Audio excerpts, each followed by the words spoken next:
자, 이어서 12번째 비중 보도록 하죠. 자, 비중도 비중이 있습니다. 별표입니다. 자, 액체 비중, 기체 비중 두 개인데요. 자, 두 개 일단 별표 체크해 주시고 묶어주시고. 자, 비중이 두 종류예요. 액체일 경우에, 기체일 경우에. 자, 비중. 일단은 정의 그대로 액체의 비중과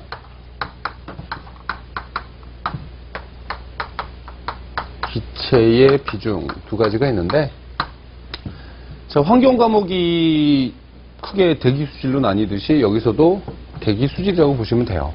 그래서 액체 수질에서의 기준은 물이 되겠고요.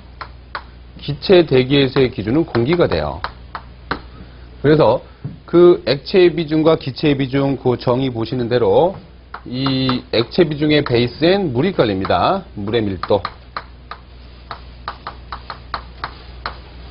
그리고 기체의 비중엔 공기가 깔립니다. 공기 밀도. 자, 책에 보시듯이 그 밀도가 물의 밀도에서는 4도씨 물의 밀도라고 되어 있는데 뭐 그 온도 크게 개념 의미는 없어요. 그런데 대기에서는 좀 봅시다. 자, 여기에 뭐라고 써 있어요? STP 상태다라는 조건이 같이 붙어 있죠? 요거는 꼭 보셔야 돼요. 우리는 주로 기체 비중 위주로 좀 수업을 진행할 거라 기체에서는 그 공기 밀도 STP 상태 기준이라는 거 알아두셔야 되겠고요. 그 위에는 이제 내가 구하고자 하는 X의 밀도가 있겠죠. X의 밀도. 내가 찾는 거.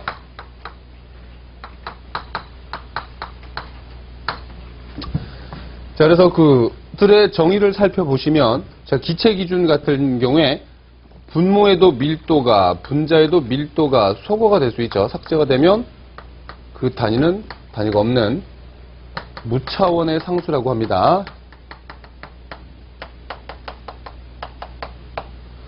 자, 그래서 기체의 비중에선 단위가 없어요. 그냥 수치로만 판별이 되겠고요. 액체의 비중에서도 원래 밀도와 밀도가 삭제가 되면서 단위가 없어야 되는 게 맞지만은 단위를 주죠. 킬로그램 per 리터나 그램 per 밀리리터나 주기 때문에 중요한 거야. 원래 안 줘야 되는데 문제풀이를 위한 환산 인자로서 그 비중의 단위를 갖다 쓰기 때문에 액체의 비중에선 단위 중요합니다. 킬로그램 per 리터를 쓰건 그램 per 밀리리터를 쓰건 간에 두 개 다 익혀두시기 바랍니다. 자, 우리 대기 과목에서는 큰 단위 주로 쓸 거니까 뭘 많이 쓰면 돼요? 킬로그램 per 리터 많이 쓰면 돼요. 그램 per 밀리리터도 쓰긴 합니다만은 킬로그램 per 리터를 더 많이 갖다 쓸 거예요. 자, 그래서 이제 액체 비중에서 이제 기준은 물이 됩니다. 그래서 물의 비중을 봐야 되는데 하나 알아두셔야 될 게 물의 비중은 1입니다.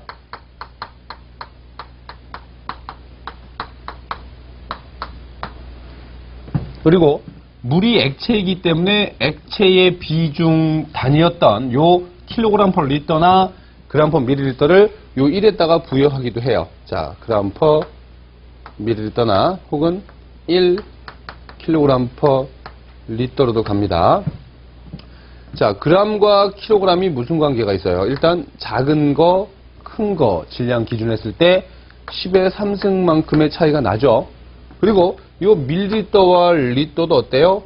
1리터가 1000ml예요. 우유 1리터짜리 페트가 1000ml도 맞죠. 그래서 이 과정도 10의 3승 관계. 그래서 그 아래 분모에서 10의 3승과 분자에서 10의 3승의 관계가 있기 때문에 얘네들은 없어지면서 그램 per 밀리리터라는 비중의 단위를 쓰든 간에 킬로그램 per 리터라는 비중의 단위를 쓰든 간에 같다는 거 알아두시면 됩니다.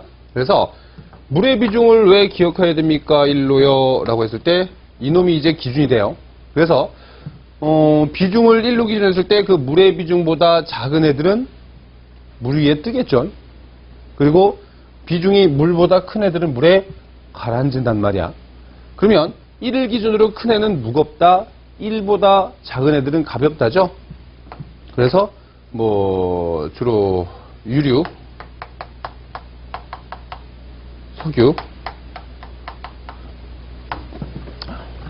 석유가 뭐야? 액체 연료잖아요. 이 액체 연료 기준했을 땐 주로 이제 뭐 휘발유도 있을 수 있고 뭐 등유,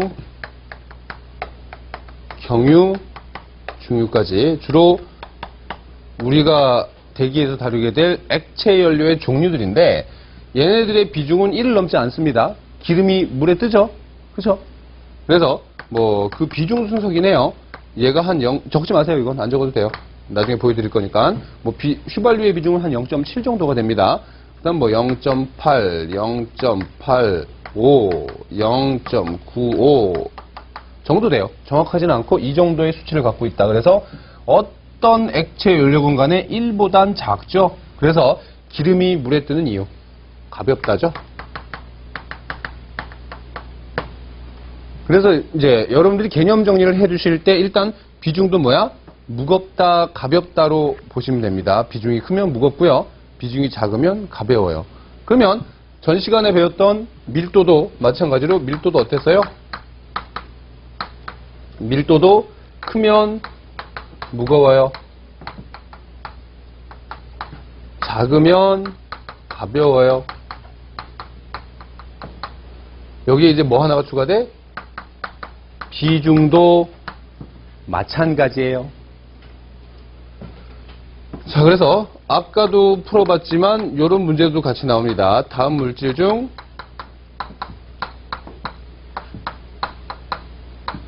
비중이 가장 큰 것은 그래서 뭐 아까 풀었던 대로 1번이 뭐 CO2였나요? 2번이 SO2, 3번이 NO2, 4번이 H2O 뭐 이랬나? 자, 아까랑 똑같은 보기가 있을 때 말이 바뀌었지. 비중이 가장 큰 걸 찾아라. 근데 여기서 지금 비중이건 밀도건 간에 큰 건 무겁고 작은 건 가볍다라고 해서 여기서도 분자량으로 보시는 거예요. 분자량이 큰 건 무겁습니다. 분자량이 작은 건 가벼워요. 자, 그렇게 보셔도 돼요. 그래서 이제 비중이 크건 밀도가 크건 비중이 큰 놈, 밀도가 큰 놈, 얘네들은 분자량이 큰 놈. 이렇게 세 개로 정리하시면 일단 간단한 개념 정리 정도는 됐을 것 같아요. 그래서 밀도가 큰 놈, 비중이 큰 놈, 그런 놈은 이퀄 분자량이 크다. 요거 하나 꼭 알아두시면 됩니다. 자, 그거 정도 보시면 되겠고. 자, 그 밑에 13번 SI 접두사가 있어요. 뭐 그래서 여러 가지 10의 마이너스 18승부터 10의 12승까지 여러 가지가 있는데 접두어들 그렇게 외우면 뭐 안 외워지니까 그 밑에 기본 단위로 가보죠. 자, 길이 개념 먼저.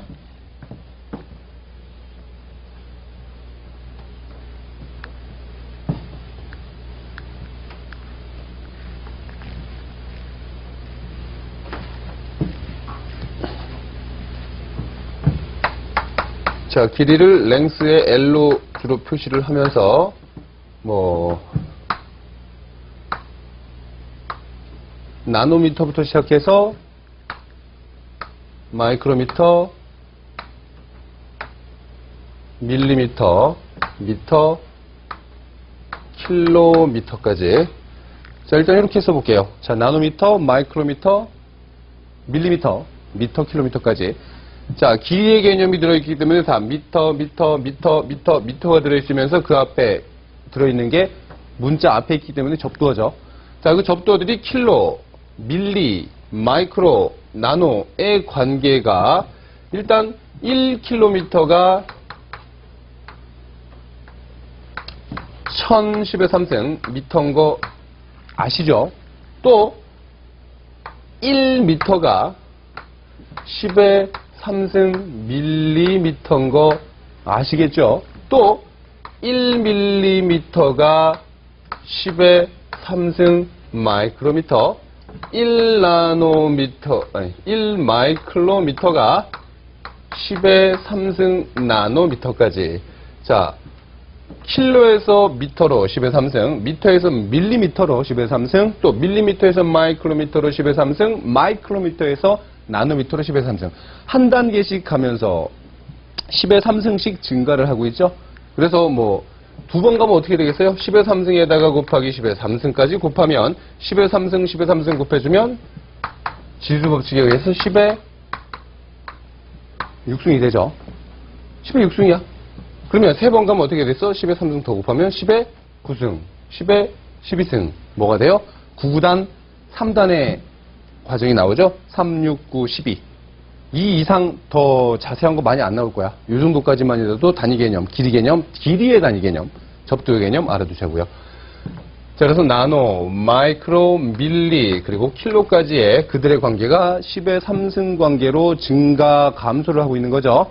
그래서 그렇게 일단 알아두시면, 자, 그 접두어가 들어가는 모든 녀석들이 다 동일해요. 뭔 소리냐면, 자, 무게나 질량, 질량수는 뭐 무게라고 봤을 때, 웨이트, 나노그램, 마이크로그램, 밀리그램, 그램, 킬로그램들의 관계도, 자, 질량이기 때문에 그램까지 쓰죠. 그런데 그 앞에 있는 접두어가 길이 개념이랑 똑같아요. 킬로, 밀리, 마이크로, 나노까지. 자, 그 접두어가 똑같기 때문에 그들의 관계도 똑같아요. 1kg이 10의 3승 g, 1g이 10의 3승 밀리그램, 1mg이 10의 3승 마이크로그램, 1마이크로그램이 10의 3승 나노그램으로 해서 그 나노, 마이크로, 밀리, 킬로까지가 그 관계 접두어가 똑같기 때문에 그 관계도 똑같습니다. 또 뭐가 있어요? 부피. 부피 최적에서 나노리터부터 해서 마이크로리터, 밀리리터, 리터, 킬로리터까지. 자, 여기서도 최적 부피이기 때문에 죄다 리터 다 들어가면서 그 앞에 접두어가 킬로, 밀리, 마이크로, 나노가 있으니까 똑같은 관계죠. 1킬로리터는 1000리터, 1리터는 1000ml, 1ml는 10의 3승 마이크로리터, 1마이크로리터는 10의 3승 나노리터로. 자, 그 관계 접두어가 똑같으니까 그들의 관계도 똑같다. 그러면 길이 개념이든 질량 무게 개념이든 부피 개념이든 그 접두어가 들어가면 그 관계가 똑같이 성립이 돼요. 9구단 3단의 증가 감소를 하고 있다는 거 알아두시면 되겠고요.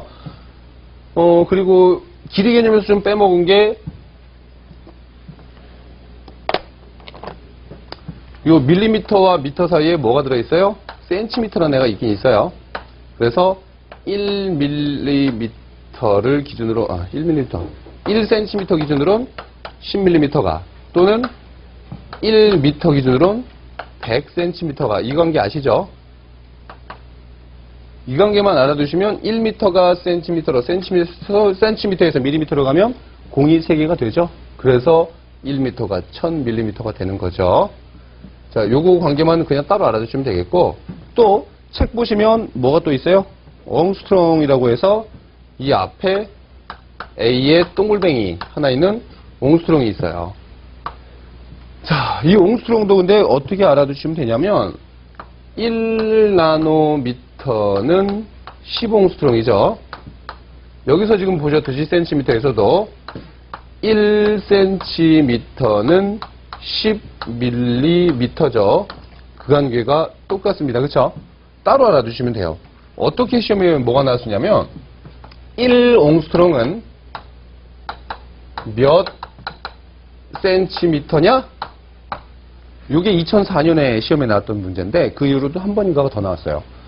자, 그래서 요 관계 모르면 못 풀지. 요 관계는 기초니까 이거 못 풀면 어려운 거 하나 외워야 돼요. 이거 하나 외우고 어려운 걸 버리세요. 자, 그래서 북이 가나다라도 헷갈린 게 가목이 뭐 10의 마이너스 5승, 남욱은 뭐 10의 마이너스 6승, 10의 마이너스 7승, 10의 마이너스 8승, 이렇게 가나다라가 나와요. 그러면 여러분들이 이 과정, 나노미터부터 시작해서 킬로미터까지의 과정에 또 추가적으로 요 나노미터를 옹스트롱으로, 센티미터를 밀리미터로 이 과정 모르면 이 문제 못 풀어요. 어설프게 알고 있다간 가나다라 중에 그 마이너스 1승씩 차이가 나기 때문에 답을 잘못 풀어낼 경우가 굉장히 많아요. 이런 거 틀리면 맞을 게 없어. 꼭 맞아야 되는 거야. 자, 그래서 한번 환산을 해보면 솔루션으로 1옹스트롱입니다. 그쵸? 얘를 이제 곱하기, 언제나 우리가 없을 때, 그 단위, 똑같은 단위 없을 땐 분수 표시, 분모분의 분자 바 하나 체크해 주시고, 똑같은 걸 대각선에 놓으면 없어지잖아요. 옹스트롱 없애. 그리고 그보다 하나 큰 게 나노미터인 걸 모르면 안 되겠죠. 그래서 알아야 되는 거다. 기초 단위. 그래서 1나노미터가 10옹스트롱이 됩니다. 없어지겠고요. 다시 한 번 더 나노미터를 대각선에 지와 풀고 마이크로미터로 가야지. 자, 1마이크로미터가 10에 3승 관계 있는 거 알아야 되죠. 그래서 나노미터 지워지고요. 다시 한 번 더 마이크로미터를 밀리미터로 가면 1밀리미터가 10에 3승 마이크로미터. 또 마지막으로 이제 밀리미터를 센티미터로 1cm가 10에 1승이죠. 10mm죠. 자, 그래서 그 관계 다 지워지고 센티미터 남으면서 분모에 10, 10에 3, 10에 3, 10, 1승 1승 한다면 걔네들이 뭐예요? 10의 8승분의 1, 즉 10의 마이너스 8승 센티미터가 1옹스트롱이 된 거죠. 하기 때문에 답은 라가 될 거야. 그래서 이 과정 모르면 뭔지 찍어야 됩니다. 이런 거 찍으면 안 되죠. 이런 건 풀어야 됩니다. 간단하지만 이것도 나름 계산 문제예요. 아시겠죠? 그래서 이런 기초적인 단위 개념들 알아둬야 그들의 관계를 알 수 있고, 뭐 질량에서는 좀 알아두셔야 될 게, 이 뒤에 킬로그램 다음에 톤이 있긴 있어요. 그쵸? 근데 왜 얘는 제가 안 썼냐면 질량이라고 하면서 다 그램 써 있는데 얘만 그램이 없죠. 대신 1톤이 1000kg이는 거 알아야죠. 여러분들이 알 것 같아서 안 썼어요. 그쵸? 몰랐다면 지금부터 알면 돼요. 됐고요. 자, 그럼 밑에 부피에서도 뭐 좀 보셔야 될 게, 여기 있다. 자, 밀리리터라는 최적 부피를 같은 단위도 하나, 두 개 정도 알아두셔야 돼요. 자, 센티미터 세제곱이나 cc. 요즘에 시험에 종종 등장을 하기 때문에 밀리리터는 센티미터 세제곱과 cc와 같다는 거 알아두셔야 되겠고, 자, 여기서 요 킬로리터라는 놈도 같은 단위 미터 세제곱 같아요. 자, 이런 것들은 시험에 무조건 잘 나오니까 같은 개념들 잘 알아두셔야 되고, 자, 킬로리터와 킬로그램 같은 킬로가 들어갔지만 요 킬로리터 대신에 미터 3승을 써요. 그래서 킬로그램과 미터 3승이 잘 어울려서 뭐가 나오는 거야? 킬로그램 퍼 메타 세제곱이라는 밀도가 나오죠. 또는 그램 퍼 센티미터 세제곱이라는 작은 밀도도 나오죠. 자, 그래서 이 센티미터의 밀도 두 개 다 지금 밀도 단위가 되는데, 그 센티미터 세제곱이 지금 누구랑 같아요? 밀리리터랑 같죠 또? 그러면 요 그램 퍼 밀리리터, 그램 퍼 밀리리터도 밀도가 맞아요. 근데 요 그램 퍼 밀리리터 위에서 보시면 무슨 단위로도 쓰이고 있어요? 비중 단위로도 같이 쓰이고 있죠? 그래서 밀도와 비중은 굉장히 밀접한 관계예요. 그래서 의미 자체가 같잖아. 밀도 커도 비중 커도 다 커, 무거워, 뜻으로 같죠? 왜? 같을 수도 있으니까. 근데 큰 단위로는 좀 다를 수도 있으니까. 그래서 그들의 관계, 비중과 밀도의 관계를 저렇게 좀 정리를 해주시면 이해가 좀 더 편할 것 같아요. 자, 그렇게 좀 봐주시고. 자, 그 밑에 점도와 동점성도 두 개는 묶어서 별표. 얘네들은 따로 그대로 주관식으로도 나온 적이 있으니까 체크 좀 해주시고. 자.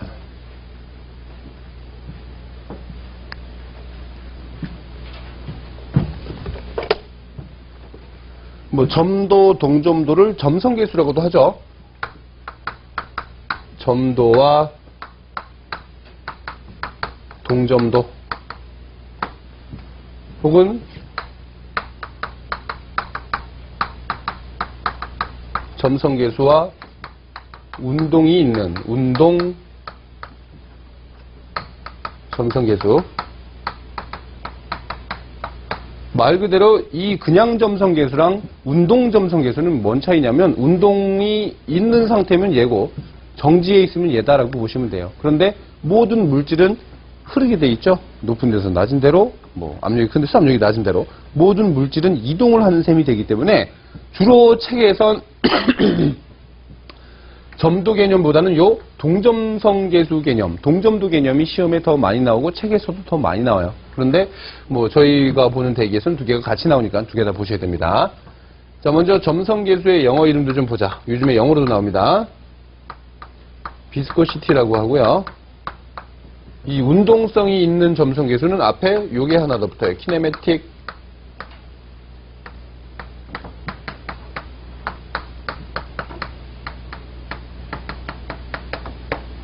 자, 스펠링 틀릴 수도 있습니다. 스펠링 됐고요. 읽을 줄만 알면 됩니다.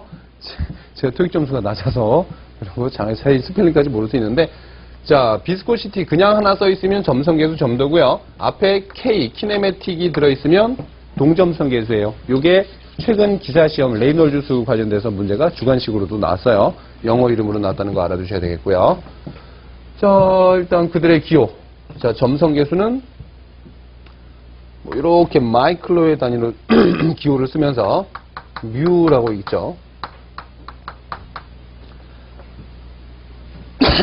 그리고 동점성계수는 이렇게 V자 한 방 옆구리 한 방 푹 맞은 거 U라고 읽어줍니다. 자, 그리고 그들의 명칭은 일단 점도의 명칭을, 기준 명칭을 포이즈라고 보죠. 그리고 뉴라는 동점성계수는 스토크로 봅니다.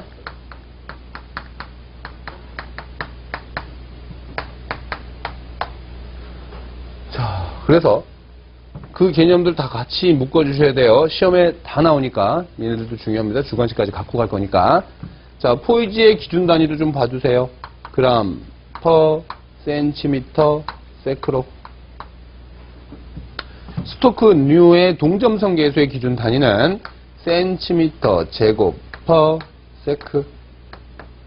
이렇게. 자, 그래서 포이즈와 스토크 개념. 그람, 퍼, 센티미터, 세크. 스토크는 센티미터 제곱, 퍼, 세크. 그리고 하나 더. 스토크 뉴는 공식이 있습니다. 구하는 점도를 밀도로, 로입니다. 로, 밀도.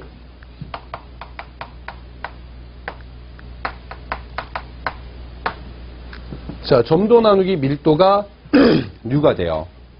이걸 어떻게 환산할 수 있냐면, 자, 점도의 기준 단위를 포이즈라고 봤을 때 그람 나누기 센티미터 세크가 되죠. 그대로 쓰면 그람 나누기 센티미터 세크로 쓰겠고요. 자, 밀도는 아까 뭐 킬로그램 퍼 메타 세제곱이나 그람 퍼 센티미터 세제곱. 왜 계속 밀도를 언급하면서 계속 그딴 단위를 계속 쓰고 있냐면 시험에 졸라 잘 나와서 그래요. 꼭 알아두셔야 됩니다. 그래서 각인시키세요. 제발. 자, 그래서 그 밀도의 작은 단위, 얘도 작으니까 얘도 작은 밀도로 갖다 써보면 그람 퍼 센티미터 세제곱 써봅니다. 자, 얘네들 이제 올려서, 자, 이 그람 퍼 센티미터 세제곱을 위로 올리면 번분수가 돼서 뒤집히죠. 그러면 그람이 아래로, 센티미터 세제곱이 위로 가죠. 그래서 그람, 센티미터 하나 없어지면 여기가 두 개로 해서 센티미터 제곱 퍼 세크라고 하는 스토크의 기본 단위가 나오고 있죠. 자, 요거 주관식까지 나왔었습니다. 점성계수, 동점성계수의 관계, 그 운동점성계수 구하는 공식 하나 더 알아두십시오. 요거 시험에 1차 시험에도 그리고 주관식에도 나옵니다. 체크해 주시고. 자, 시험에는 스토크보다는 요 포이즈 개념이 더 많이 나와요. 자, 그람 퍼 센티미터 세크라는 포이즈 점성계수의 기본 단위. 일단 점성계수건 동점성계수건 유체 흐름, 물질이라고 하죠, 물질. 물질 흐름에 영향을 주는 애들이죠. 끈적임의 크기이기 때문에 이 점성계수나 동점성계수가 커지면 어떤 물질이 이동하는데 저항을 많이 받기 때문에 안 좋겠죠. 그래서 점도 크다, 끈적끈적하다라고 보시면 될 것 같아요. 그 정도의 개념 정리해 두시고, 자, 포이즈를 기준으로 하나 작은 개념이 있어요. 센티포이즈가 있습니다. 뭐 그보다 하나 더 큰 개념으로서 킬로포이즈가 있긴 한데, 킬로포이즈보다는 센티포이즈와 포이즈 위주로 좀 보자고요.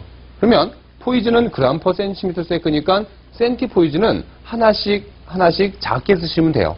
그래서 그램보다 하나 작은 게 아까 밀리그램이었죠. 밀리그램 퍼, 그리고 센티미터는 하나 작은 게 밀리미터였죠. 그리고 세크는 그대로, 시간은 다 세크를 쓰죠. 자, 그래서 센티포이즈라고 하는 녀석의 단위 기준은 밀리그램 퍼 밀리미터 세크가 되겠고요.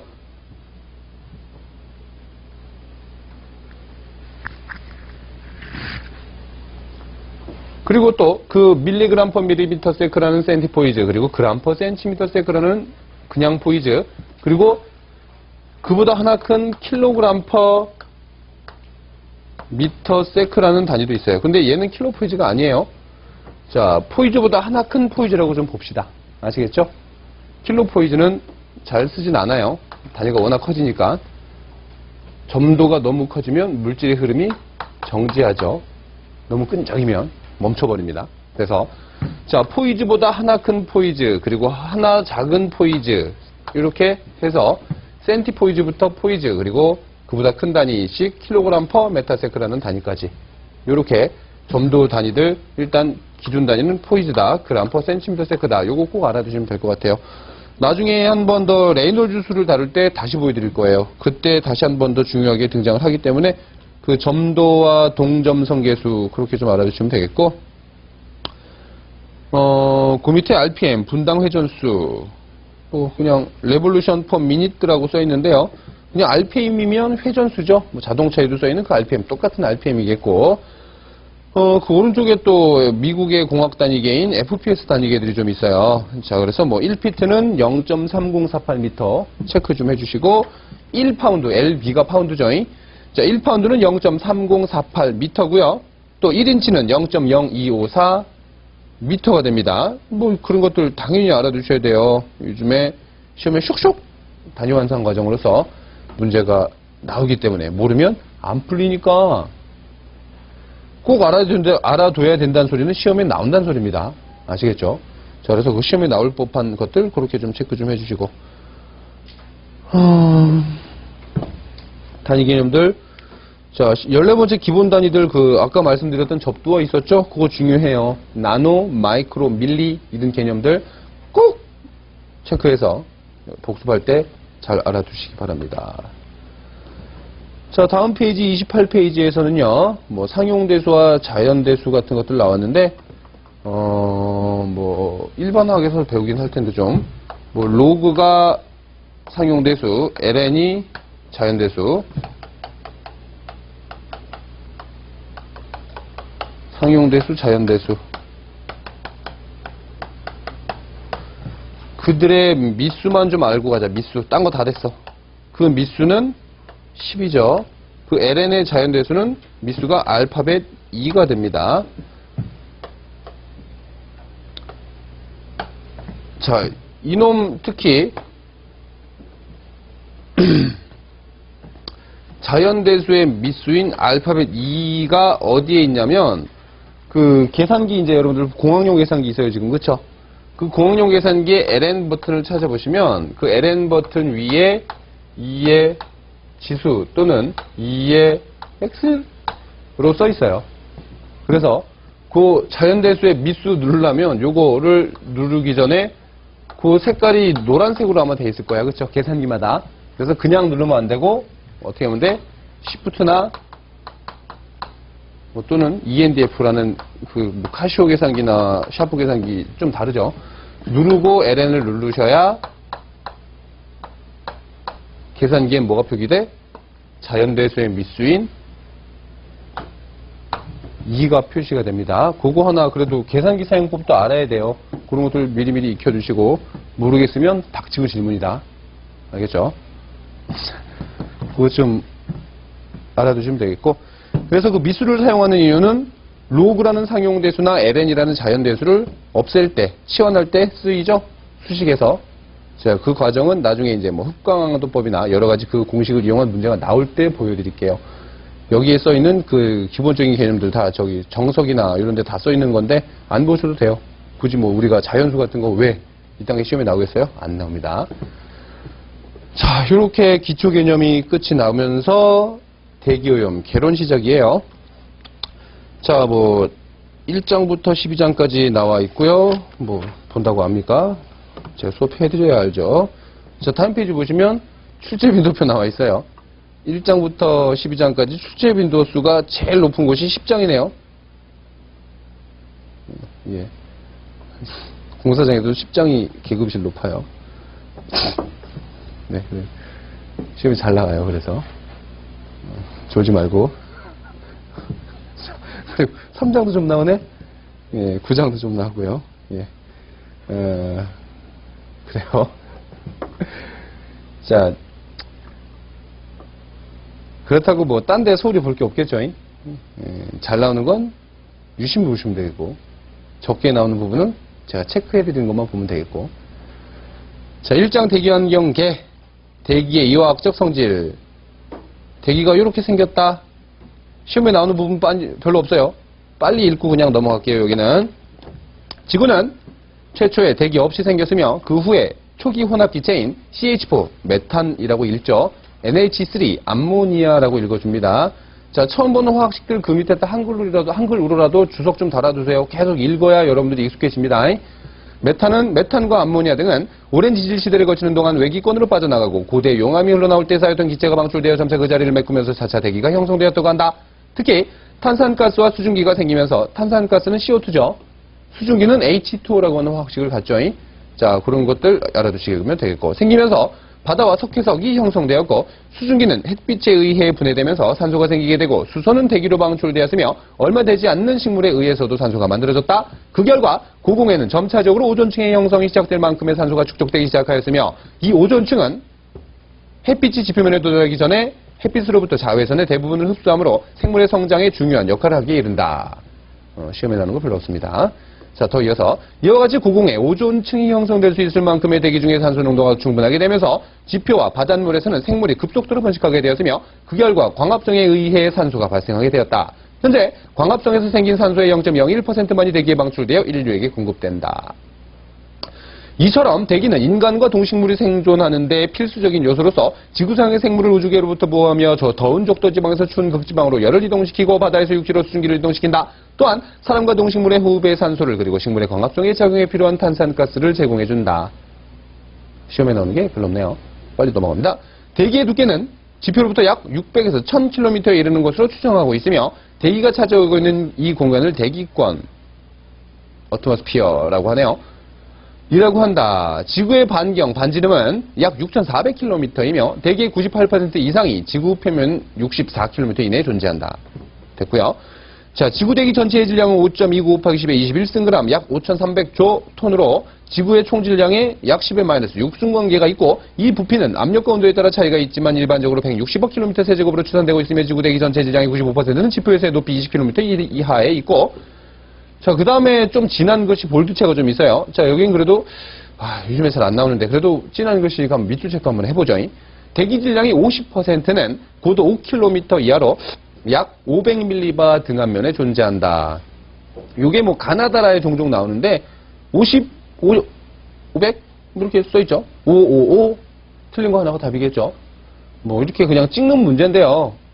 딱 많이 나오진 않습니다. 그냥 참고만 해주시고, 지상 100km까지는 난류와 대류에 의한 교반으로 대기 조성이 일정하게 유지되어 있어 물질권이라고도 하며, 대기의 하층은 대류권이라고 하고, 여기에서는 대순환이나 각종의 기상현상이 일어나고 있으며, 하층의 대기는 물리화학적으로 공기라고 불리우나 건조공기 외에 수증기, 물방울, 매연, 먼지 등을 포함한다. 대기오염 물질 여기에 다 들었다. 그 소리겠죠? 자, 그 다음 페이지, 32페이지 가시면, 대기의 조성, 표준 상태, 아까 말씀드렸죠. 0도씨 일기압, 또 하나 더 근데 추가적으로 알아두십시오. 건조 대기 기준, 건조 공기 기준, 밑줄. 자, 기후 자체가, 대기의 기후 자체가 습도라는 게 있기 때문에, 습도, 축축한 물기가 좀 있기 때문에 습한 공기나 건조 공기나 둘 중에 건조 대기, 습한 대기로 구분을 하는데, 표준 상태는요, 물기 싹 빼준 건조한 대기 상태를 표준 상태 기준합니다. 그래서 0도씨 1기압, 0도씨 1기압이 표준 상태다라고 말씀을 드렸는데, 하나 더 알아두셔야 되겠죠? 뭐, 건조한 공기 기준이다. 그렇게 알아두시면 되겠고, 그 이유가 그 밑에 땅땅땅 나왔네요.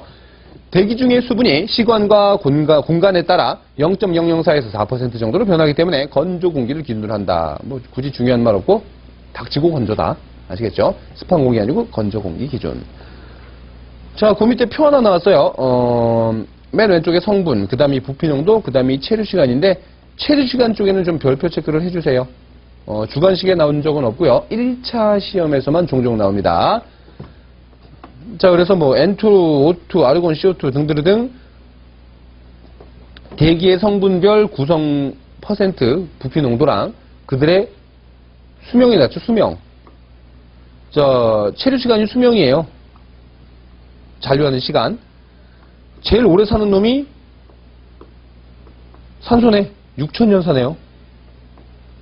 우리는 공기님을 흡수하고 있었습니다. 숨을 쉴 때 공기 중에 산소님이 6,000살 사네요. 저는 키키야 100년, 80년 살 텐데 산소는 6,000년 살아요. 두뇌는 오래 사네요. 그 위에 질소도 4 곱하기 10의 8승이래요. 그럼 4억 년이네. 질소 유인원? 완전 오래 사네. 자, 됐고요. 자, 제일 오래 사는 놈, 제일 적게 사는 놈, 이런 식으로 시험에 나옵니다. 주로 축적, 이딴 건 안 나오겠죠. 그래서 그 체류 시간별로 좀 정리를 해주세요. 제일 오래 사는 놈, 그 중에, 가나다라 중에 체류 시간이 제일 긴 것은, 짧은 것은, 이런 게 시험에 나옵니다. 자, 그 밑에 또 박스 내용에 대기의 성분 분포 순서, N2O2, 아르곤, CO2에 네온, 헬륨까지 있어요. 그거 밑줄 체크 좀 해주시고요. 자, 주관식에 나온 적은 없어요. 1차 시험에 나옵니다.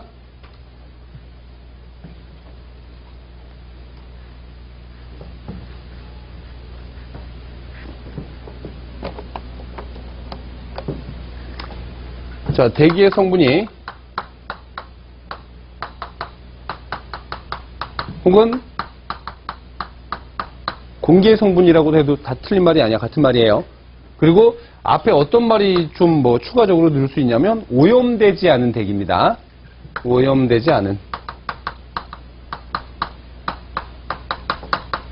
뭐 줄여서 순수 공기, 순수 대기. 오염되지 않은 대기의 성분이 제일 많은 애가 질소가 제일 많대요. N2. 그 다음이 O2. 그 다음이 아르곤. 그 다음이 CO2죠?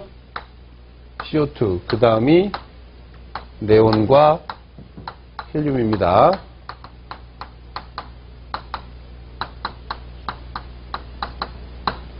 다음 중 대기의 구성 성분 분포 순서가 맞는 것은 찾는 게 1차 시험에 나오는데, 자, 2004년 이전까지는 여기까지만 나왔어요. N2O2, 아르곤, CO2까지.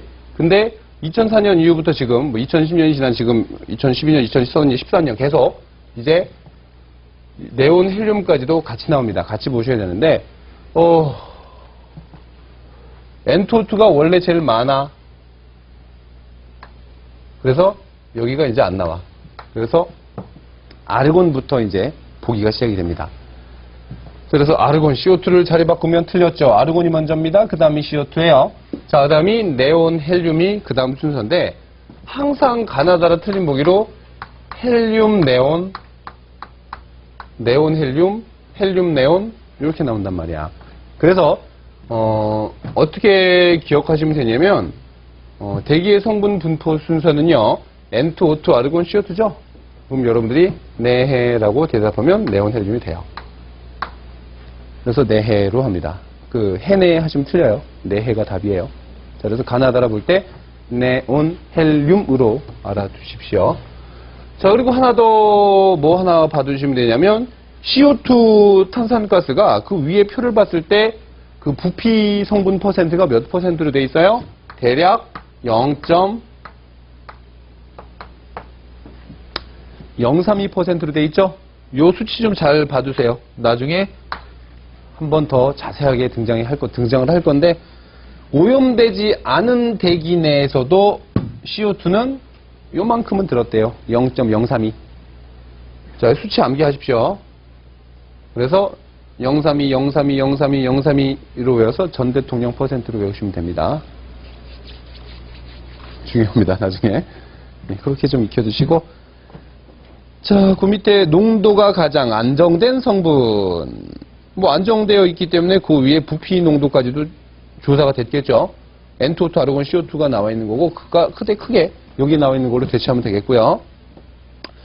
자, 그럼 이제 농도가 쉽게 변하지 않는 성분. 자, SO2. 쉽게 변하는 성분. SO2, NO2, NH3, O3.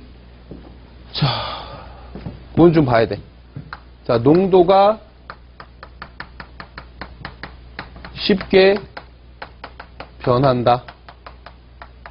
그래서 SO2, 아황산가스라고도 하죠. 그 다음에 암모니아, 그 다음에 NO2, 이산화,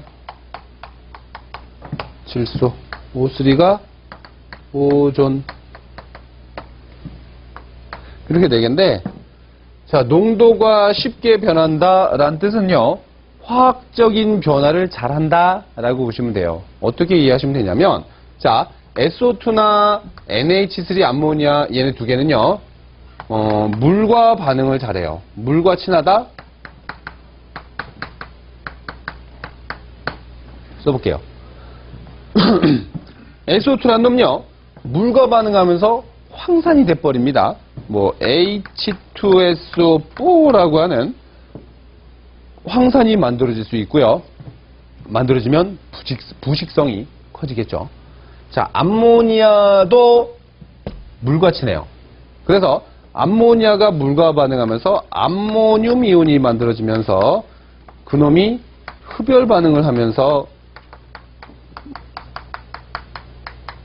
열을 뺏어가니까 주변이 추워지죠. 그게 흡열이다. 그래서 이 암모니아가 물과 반응하면서 흡열 반응을 하기 때문에 그 흡열 반응을 이용해서 냉동이나 제빙 쪽에 이용을 하는 게 암모니아 가스야. 뭔 말인지 알겠어요? 그래서 일단 SO2나 암모니아라는 놈은 물과 친하기 때문에 물이란 놈이 얘네들과 만났을 때 이 SO2의 성질을 그대로 잃어버리고 뭔가 전혀 다른 제3의 물질로 변신하죠. 암모니아도 마찬가지로 물과 반응하면서 제3의 다른 물질로 그냥 변신해버려요. 그래서 그만큼 농도가 쉽게 빨리 변한다, 쉽게 반응한다 라는 거 설명을 하고 있는 거고요. NO2나 오존도요, 얘네들은 누구랑 친하냐면 자외선과 친해. 자외선을 HNU라고 합니다. HNU. 자, 이산화질소도 오존도 자외선과 친해요. 자외선을 우리가 빛광자, 이 자외선이 햇빛에서 나오는 거죠. 그래서 햇빛의 자외선과 친해. 그래서 그 햇빛의 빛광자를 써서 얘는 광화학 물질이라고 해요. 빛과 화학 반응하는 물질들. 그래서 NO2도 오존도 광화학 물질이 돼요. 그래서 빛과 반응하면서 그 NO2의 성질을 그대로 잃어버리면서 다른 물질로 변신. 그리고 오존 역시도 자외선과 반응하면서 전혀 또 다른 물질로 변신. 주로 오존이라는 놈은 또 O2나 O 하나로 이렇게 탈리가 되기도 합니다. 산소 하나가. 이런 식으로 NO2나 오존은 자외선과 친해요. 그렇기 때문에 농도가 쉽게 변한다. 이 정도 좀 알아두자고요. 오염물질들의 종류 중에 얘네들. 자, 그 밑에 농도가 쉽게 변하지 않는 성분. 자, 여기서는 뭘 좀 보시면 되냐면 CH4랑 N2O 좀 체크해 주세요. 나머지 H2 수소나 헬륨, 크립톤, 크세논 이런 건 다 필요 없고 주로 시험에 나오는 건 CH4 메탄이나 N2O 아산화 질소예요. 자, 얘네들은 농도가 쉽게 변하지 않는다예요. 반대 개념이죠.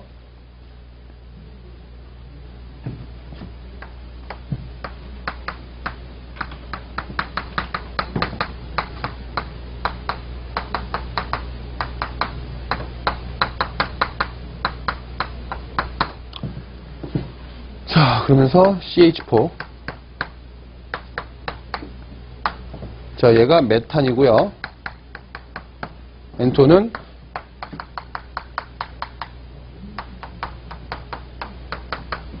아산화질소라고 읽어져요. 자, 얘네들이 농도가 쉽게 변하지 않는다는 건 얘네들은 안정한 물질이라고 합니다.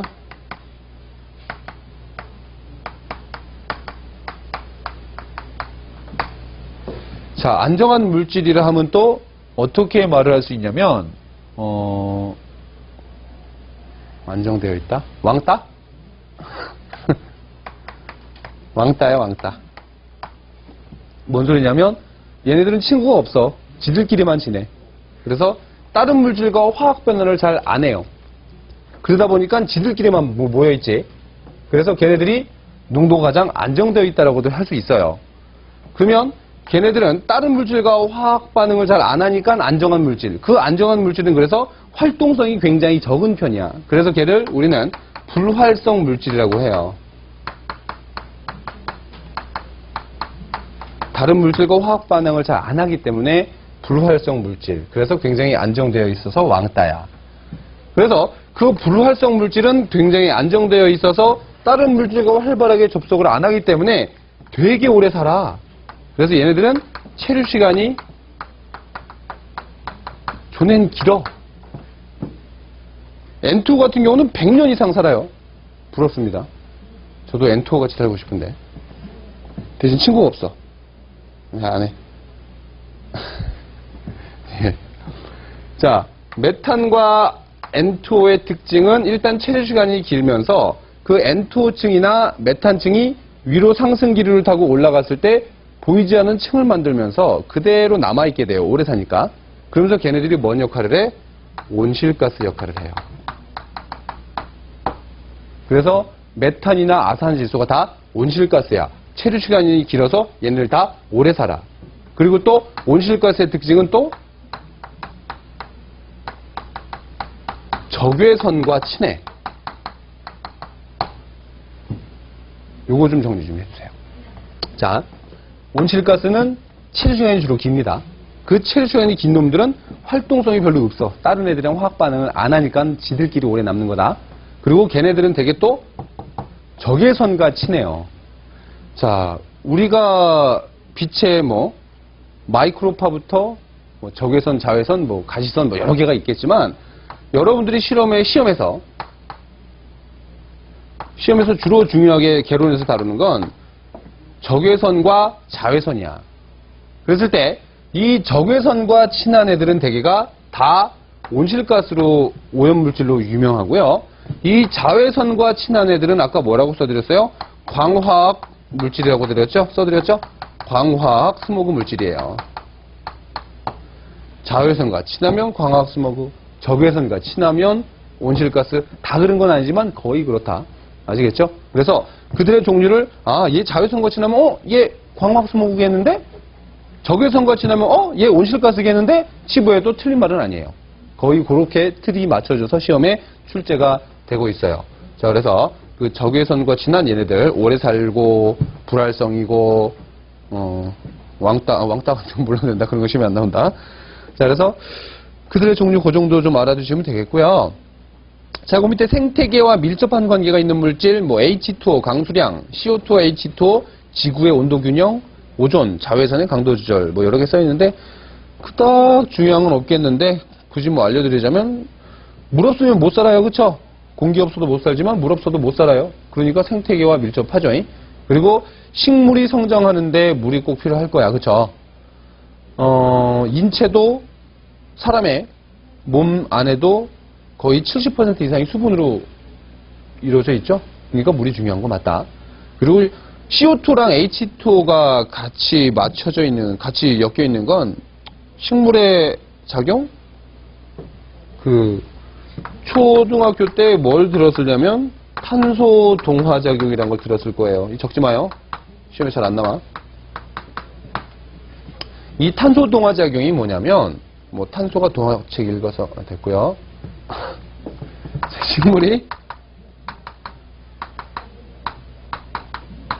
식물이 성장을 하려면 빛이 필요하죠. 그렇죠? 햇빛. 햇빛이 필요하고 물이 필요합니다.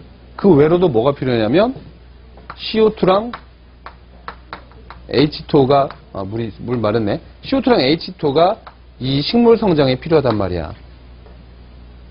그래서 식물 성장에서 물과 CO2를 흡수함으로써 그들의 에너지원, 탄수화물이라고 하는데 에너지를 만드는 과정이 요 탄소 동화 작용이에요. 물과 CO2를 식물이 먹고 자기네들의 에너지를 만들어내는 과정이 탄소 동화 작용. 뭐 이 정도만 그냥 이해하시면 되겠는데 시험에 잘 안 나와요. 그냥 제가 알아서 아는 척 한 거예요. 몰라도 됩니다. 자, 대기 연직 구조. 자, 하셨다 할게요.